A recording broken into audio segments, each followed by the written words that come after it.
I'm George Siegel, and this is the Move the World podcast.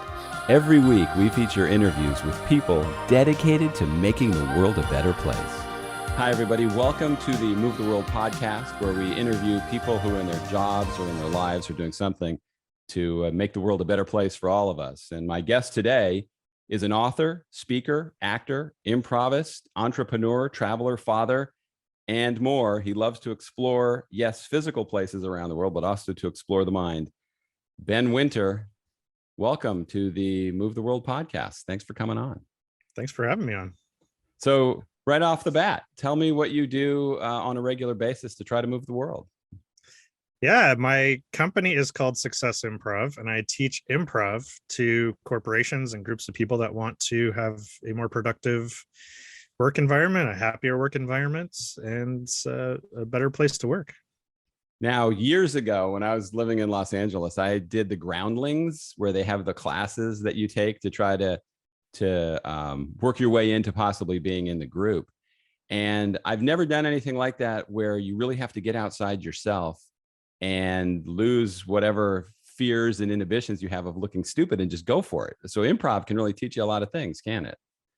Absolutely. I mean, if you think of it really as that's what we do every moment of every day of our lives. We improvise.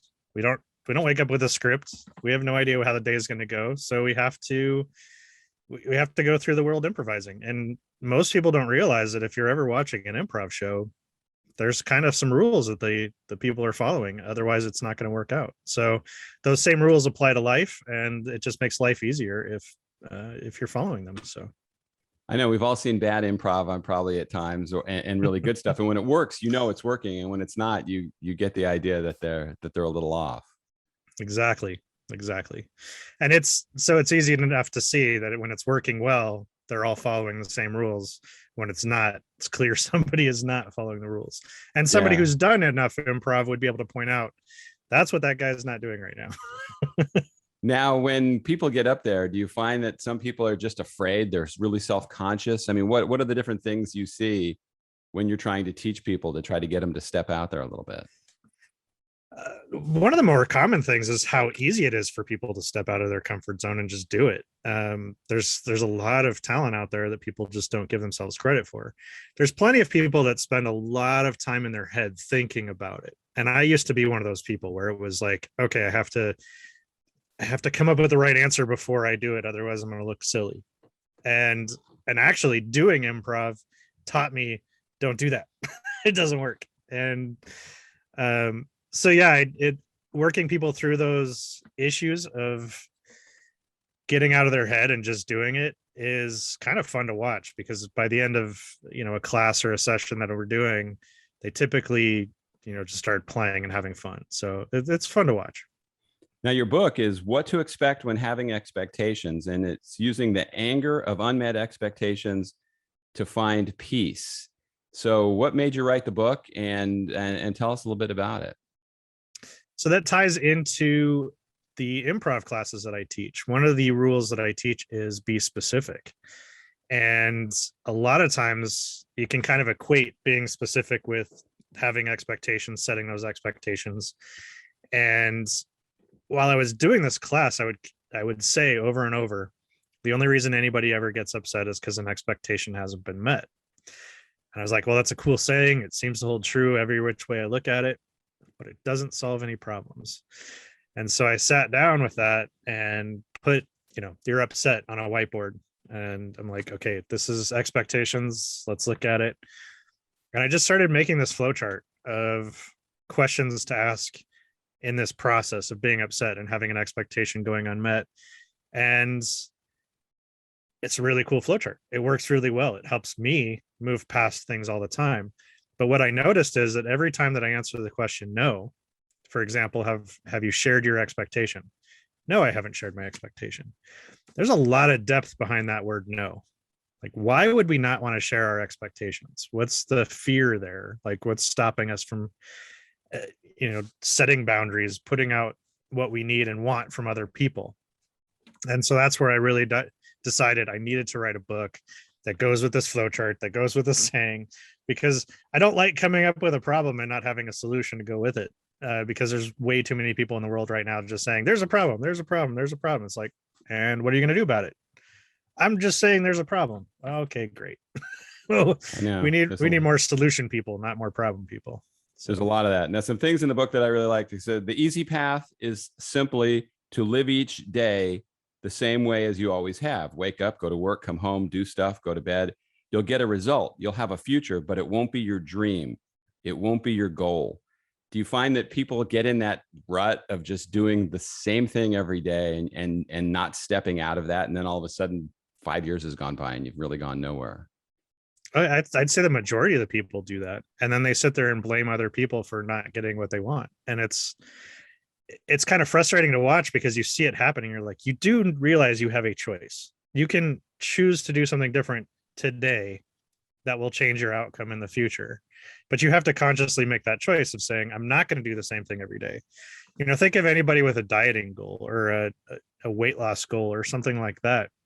Well, if they wake up, they have the same breakfast they've always been having, they go to work, they have the same lunch they've always been having, they go out to eat, so they're spending money, they're buying food that's not healthy, they come home, they have dinner, they sit on the couch, they snack, they go to bed. Same thing every day. They didn't add exercise, they didn't change the food that they're putting in their bodies, so nothing's going to be different if they keep going down that same path. But if they choose on one day to say, hey, I am going to eat differently today, then you just have to keep doing that over and over and over and over, but until you get the result that you want.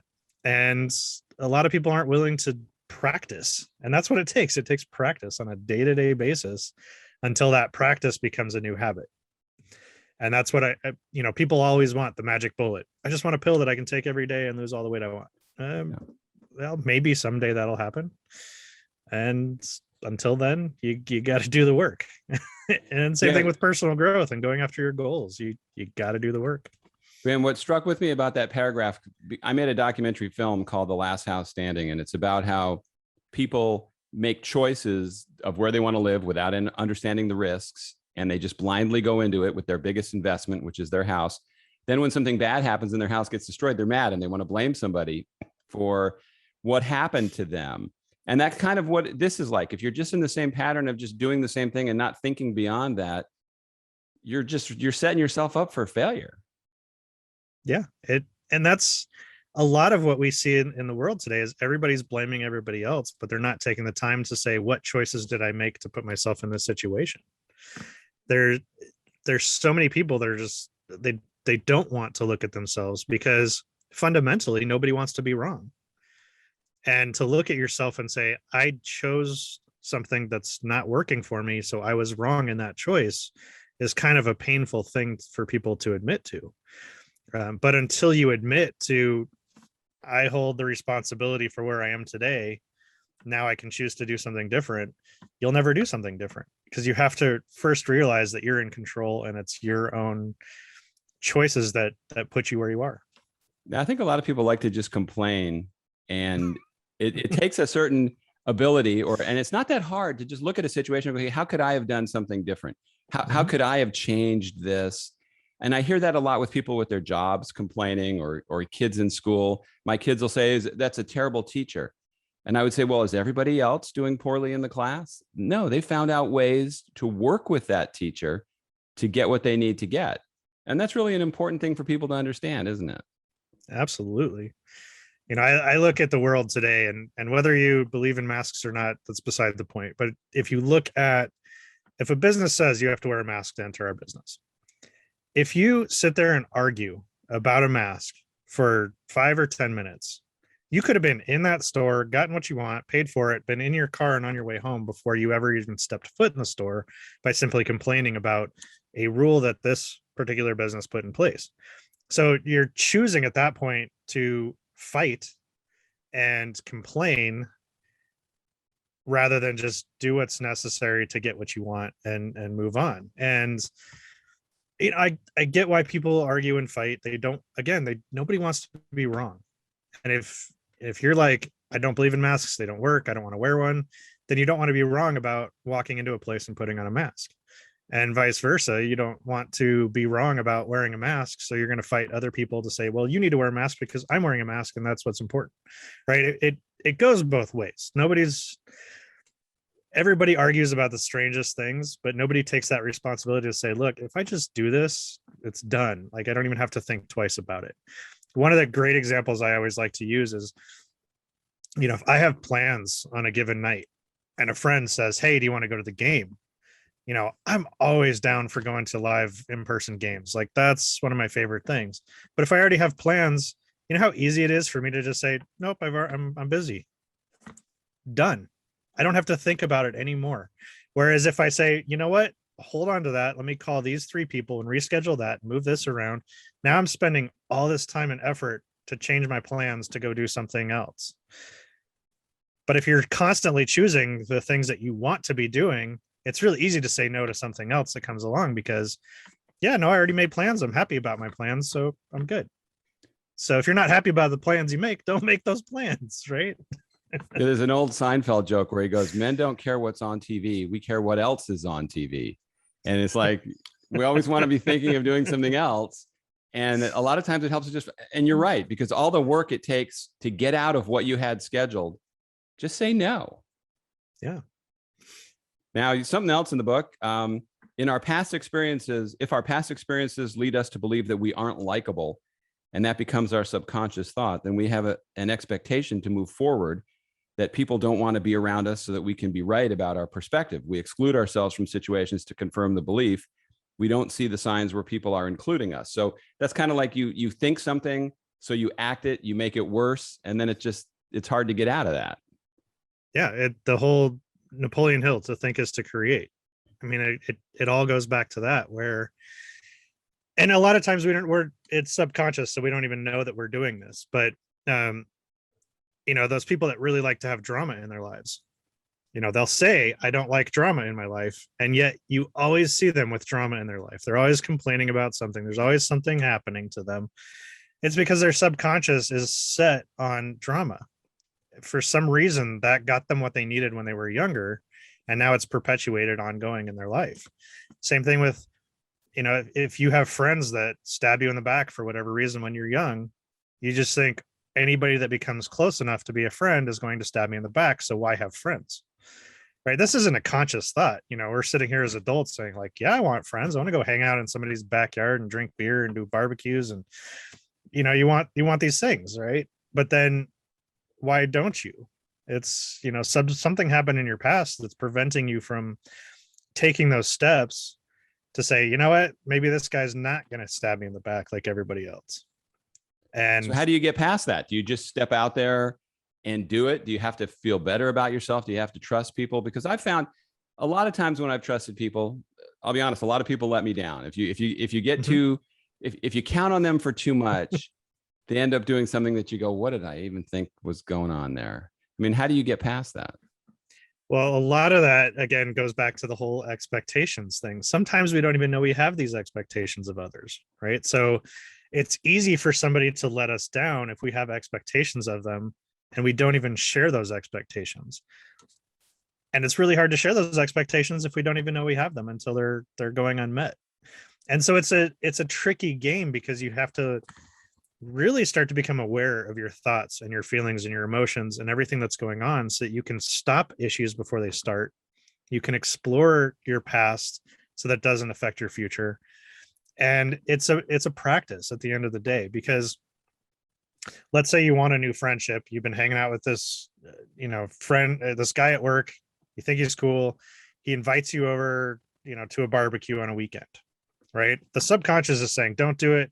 It'll ruin whatever you have here at work, right? And the conscious mind is like, finally, a friend, like, this is great, right? So what do you do there? The subconscious is going to say, it's you don't do this because it's going to hurt you. And the subconscious doesn't know any better. It's just, this is what is, don't do it. And your conscious mind is like, I'm tired of not having friends and I like backyard barbecues, I'm going. Well, your conscious mind is very, very strong, but you have to stick with that conscious mind and say, it's going to be different. I'm going to be different. I'm going to this party, and we'll take it step by step, day by day. And sometimes the expectations we have of others are unreasonable, or we haven't talked with them enough to be on the same page. One of my issues is I like to be early to things. I'm typically 5 to 10 minutes early to wherever I'm going, to whoever I'm meeting with. If not, something's going on, and I'll usually text them and say I should be there right on time, but I might be like 1 or 2 minutes late. Right, 1 or 2 minutes late in today's world is like nothing for most people. Mm-hmm. So when I tell somebody, I'm typically 5 to 10 minutes early, I'm more or less setting an expectation with them, saying I'm going to be early. If you're there or not early, that's great. I'm not saying one way or another. I'm just simply letting you know I'm an early person. Now, they may say I'm always late. And I'd be like, great. Now I know to expect you to be late. But now we've had that conversation. I know what to expect of them. Therefore, they're not going to really let me down. However, if I didn't tell them I'm an early person and they didn't tell me that they're always late, I'm now early. So I've been sitting there for 10 minutes. They're 10 minutes late. I've been sitting there for 20 minutes. Half of that is on me because I chose to be early. No big deal. Whatever. I know that. The other 10 minutes on their end, that's a little bit of like, hey, common courtesy, like let's talk. But again, I have to look at myself and say, is it reasonable for them to share that they're always late? Maybe nobody's called them on it.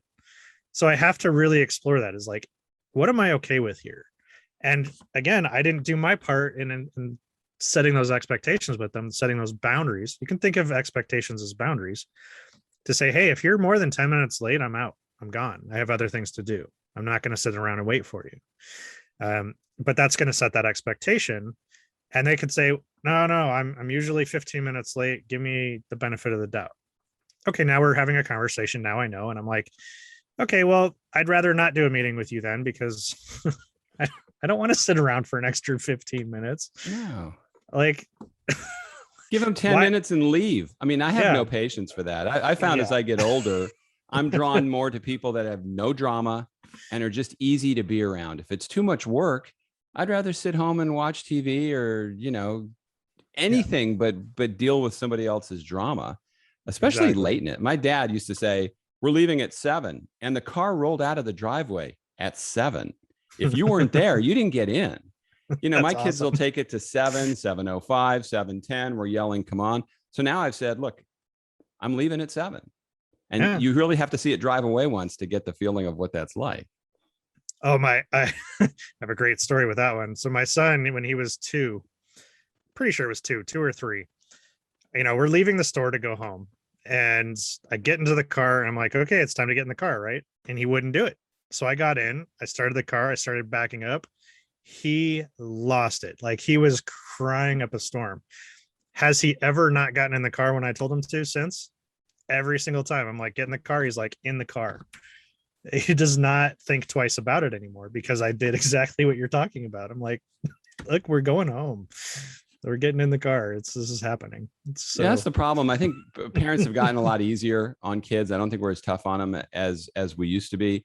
And I think, with getting back to the friends thing for just a second, I think social media has really messed that up with likability and everything, because you can think you're friends with somebody and then you're in a chat and somebody said something about somebody else. I mean, I see this drama with my kids all the time. As opposed to when I was growing up, you're younger than me, but when you actually had to do face-to-face interaction, it's kind of harder to tweet about somebody when you had to talk to them face-to-face. Absolutely. You kind of see the true color of people, not color, the true nature of people, with social media. Yeah. When they sit there and they say what's on their mind without thinking twice about it and what the consequences are. And consequences are, I think, one of those things that people lack in parenthood these days. I like to think of, so those parents that you see it at the store and they're counting to 5 before the child will listen. At some point they started saying, do this or there's a consequence. And now I'm going to count to 5 until there's a consequence.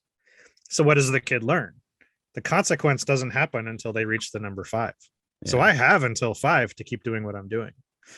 Whereas if you just said, if this, then that, if you set that consequence and then you follow through on that consequence, they're going to learn that when you say what you say, you mean it, and they're not going to have to count to five. And it's because it's a learned behavior, whether it's at 0 or at 5. That's what you're teaching the child. And so that's what the consequence, and you're setting an expectation for the child. And so now they understand the expectation and how it works. So they understand the boundary, they understand the consequence. It's kind of like, back to my son with the car. I say, get in the car, we're going to this place or that place.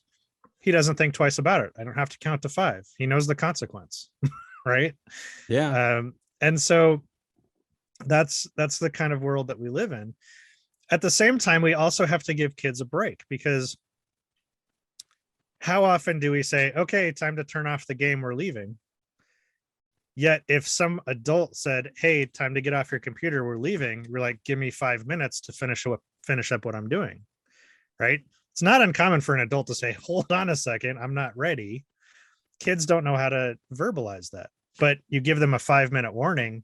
It's so much easier for them to get off, because you're saying, we're leaving at 5. Now it's been 5, done. They had time to finish up what they were doing. And I think that's a very healthy thing to do. But again, it's setting expectations, sharing those expectations, and being reasonable about it. Just to expect a kid to change on a whim, it's not in their nature. They're so in the moment, they have to prepare themselves to move on to something else. Yeah, it's hard to get them to shift gears. I made a film. My first film was called License to Parent, and it was about the parenting problem in this country. And, we're not actually advocating licensing parents, but there are a lot of people that are parents that if they had to interview for that job, probably would not have gotten it. Because I think it's the toughest job in the world. It is. And if you're a stay-at-home mom or stay-at-home dad, man, I applaud you. I don't know how you do it. That's tough work. Yes, it is. Yeah. And so, with all this stuff, I think kids have to learn. I think we have to be tougher with them. I don't believe in hitting or any of that stuff, but the consequences, seeing you drive away, going and taking the game away. I mean, they have to, you're right. If you count to 5, they're waiting till 5 every time. Yeah. And again, it's just a learned behavior. You got to teach them what you want. So.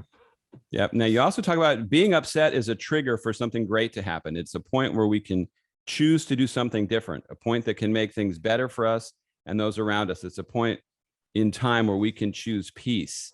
So are you saying it's not bad to be upset, or learn how to work with being upset? Both. I personally think that getting upset allows you to grow, because something just came to light that you may not have been aware of before. The choice there, though, is to not stay upset. It's to learn from it. And a lot of people in the world today don't choose that path. They choose to stay upset, whether that's for a day, a week, a month. You'll hear about those stories of people in families where they haven't talked in 10 years because somebody got upset with somebody else. And rather than actually talk about it and figure out that it was a misunderstanding, you've now lost 10 years with that person. And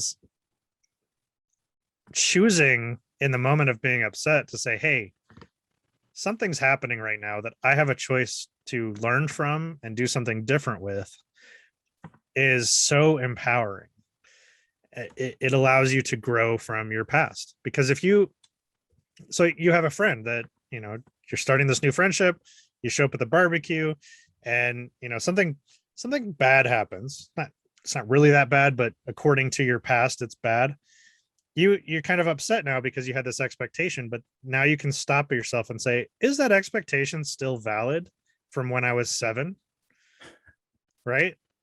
Because the last time that happened was when I was 7, and I've kept my guard up for 30 years. So now maybe I can let that guard down, and maybe I don't have to be upset at the situation, because that's what a 7-year-old would do, and an adult wouldn't do that. Right? Whatever that situation might be, it can be really stupid, but that's how we operate as humans. The stuff that happens when we're young is just set in stone in our brains, and we operate as a 7-year-old sometimes, and we don't even realize it. Now, can some of the principles in the book make you realize, okay, I just shouldn't be friends with that person, or I just don't want anything to do with that family member? I mean, not everything is fixable, if people can't, it requires both people to communicate. If one person's really dug in and has no desire to communicate, what do you do about that? You're dead on. Is it does come down to communication. So you have an expectation, and just because you share your expectation with somebody else doesn't mean they're automatically agreeing with it, because they have their own expectations.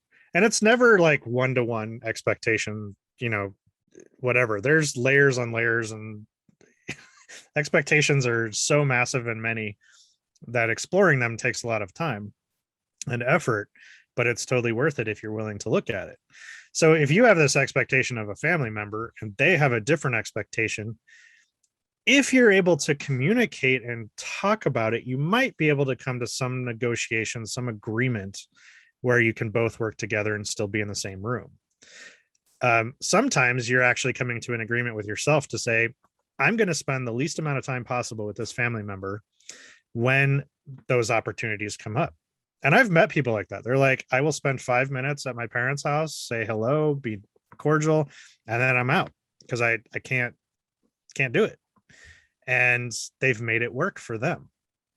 And there's probably still a lot of underlying expectations that nobody's really willing to talk about. But you can set those boundaries with other people. And if you've shared your boundaries, you've shared your expectations, and the other person knows them, but continually crosses that boundary, continually tests those expectations, you're within your rights to just step back and say, you're upsetting me by continually going past my boundaries. So rather than change my boundaries, I'm going to change the amount of time and energy I'm spending with you. Yeah, certainly seems like a solution. Now, do you think it's gotten more challenging because the world is so divided when, everything's like 50-50 in this country? Half the people hate something, half the people like something.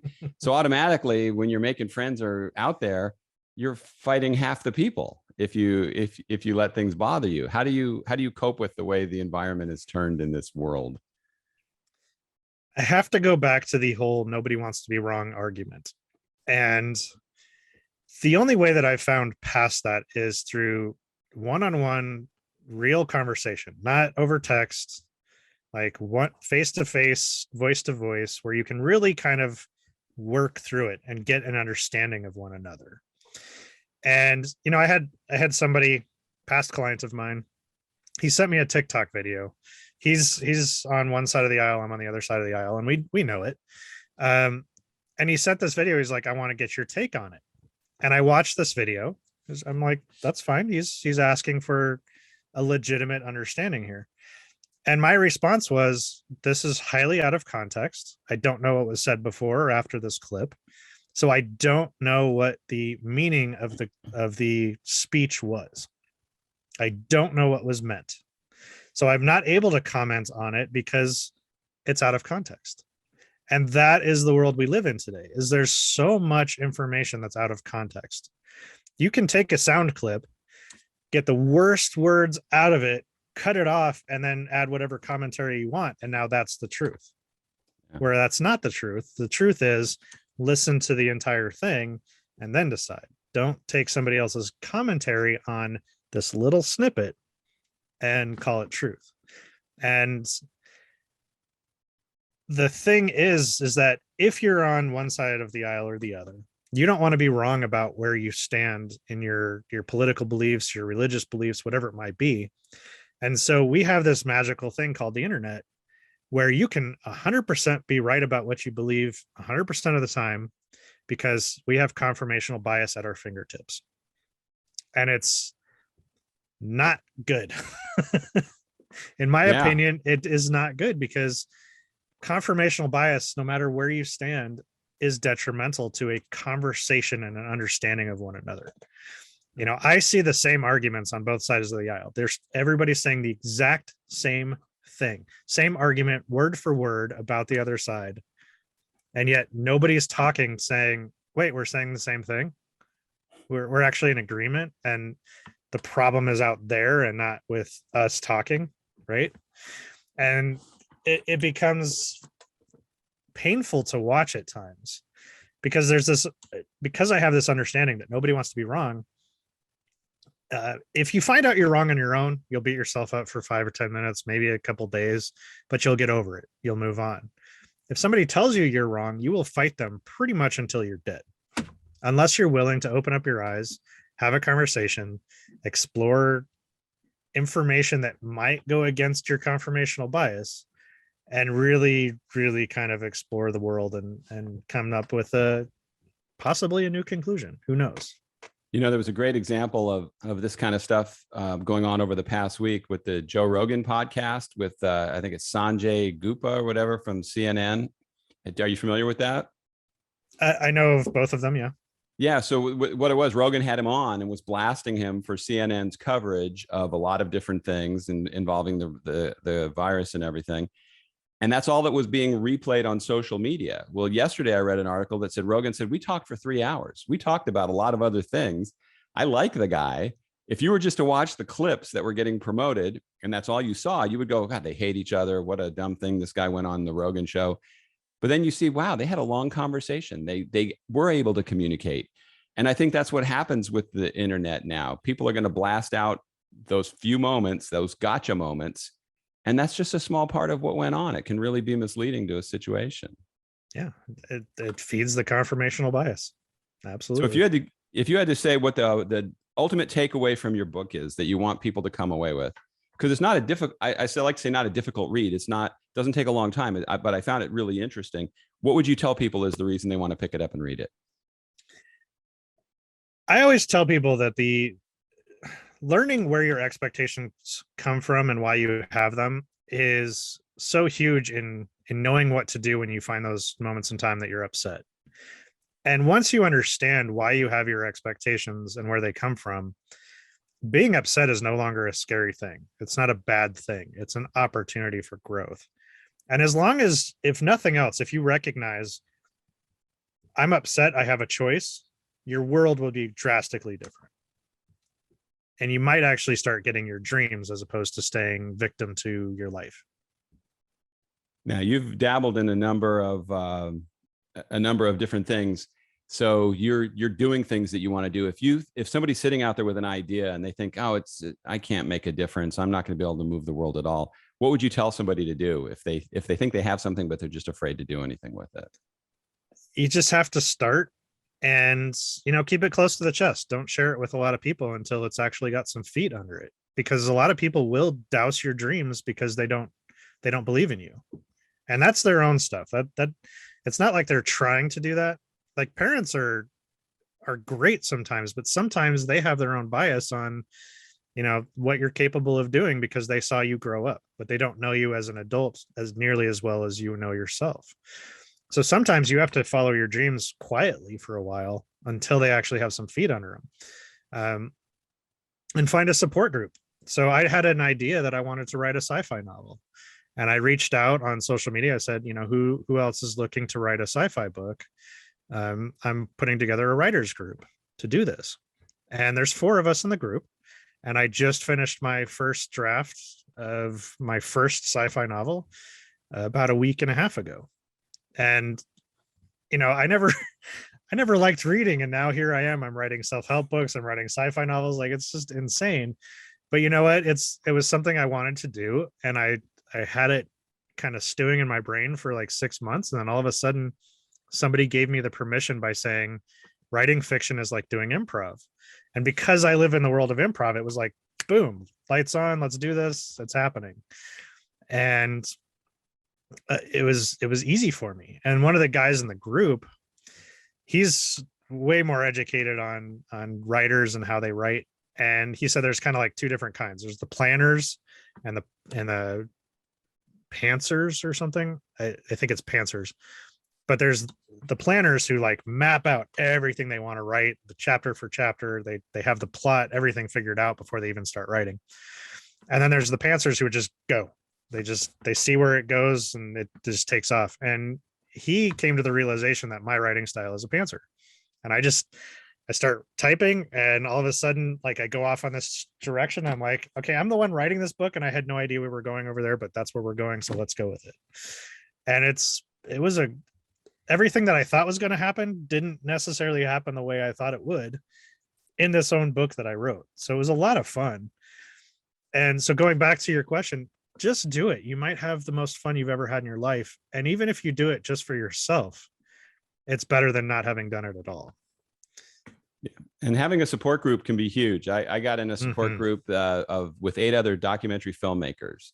And I originally thought, well, what do I care about what these guys are doing? First of all, they all had really good films. So when I watched their films, it made me go, there's a lot of talented people out there.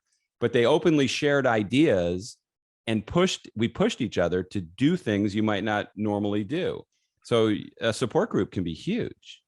Yeah. And as long as you don't look at it as competition, it can be so powerful because, you're not doing the same documentary as the other guy. And so you're able to work together to say, hey, have you thought about this view or that fade or this whatever, right? Yeah.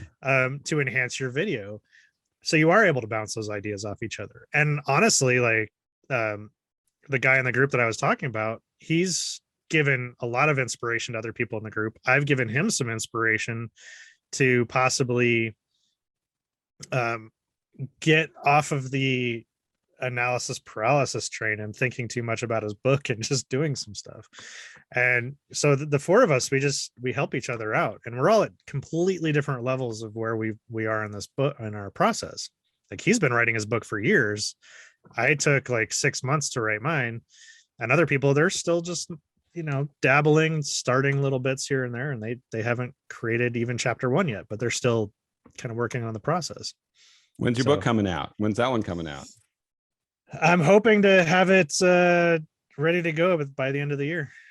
Awesome. Well, I hope you'll share that information. So I definitely want to check it out. So your book, the book we were talking about, What to Expect When Having Expectations. Where can people buy it? So the best way to find it is to go to my website, havingexpectations.com, and there's links to Amazon.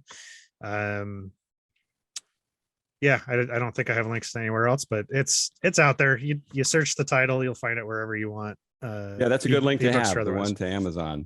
Amazon runs the world, don't they? I mean, for books, absolutely. They do. Yeah, well, hey, man, thank you so much for your time and continued success. And I look forward to hearing about the next book when it comes out. Sounds good. Thanks again for having me. All right. So that's going to do it for this episode of the Move the World podcast. I encourage you, if you enjoyed the podcast and you're on Amazon or Spotify or any of the platforms, please leave a review and share it with your friends. It's challenging finding an audience to do anything, but if you like it and you like what you hear, we'd appreciate you helping out a little bit. And also follow Ben's advice. If there's an idea that you have, something that you want to do, just give it a try. Who knows? You may end up moving the world. We'll see you next time.